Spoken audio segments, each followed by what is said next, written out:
આ વચ્ચે વાવથરા જિલ્લાથી મહત્વપૂર્ણ સમાચાર આવી રહ્યા છે। અધિકારીઓ મારું કંઈ નહીં કરી શકે, થરાદમાં પેટ્રોલ માફિયાઓનો કાયદાને ખુલ્લો પડકાર।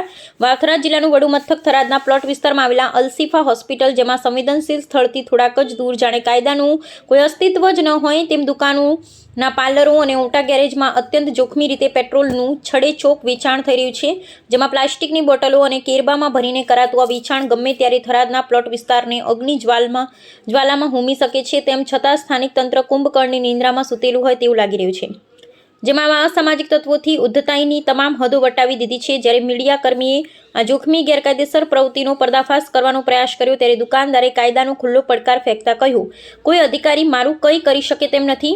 હું પેટ્રોલના બાટલાને ગેનલ દુકાનમાંથી બહાર લાવું છું, પછી તું વિડીયો ઉતાર, મને ભલે અધિકારી ફાંસીની સજા આપે, હું કોઈથી ડરતો નથી।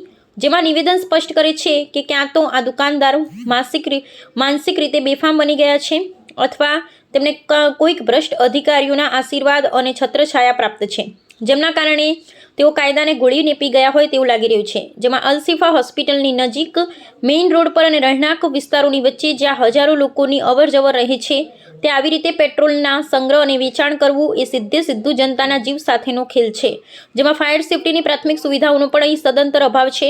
અને જો અહીં કોઈ નાની ચિંગારીથી ભીષણ આગ લાગશે તો તેનાથી થનારી જાનહાનિ માટે નગરપાલિકાનું ફાયર વિભાગ અને પુરવઠા વિભાગ જવાબદાર રહેશે કે કેમ?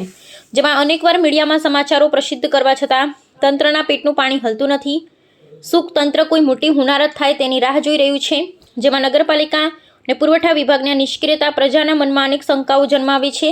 જેમાં આવી દુકાનદારોને કોણ છાવરી રહ્યું છે અને કયા અધિકારીઓની મિલીભગતથી આ ગેરકાયદેસર પેટ્રોલ માફિયાઓ પ્લોટ વિસ્તારમાં ફાંફા મારી રહ્યા છે?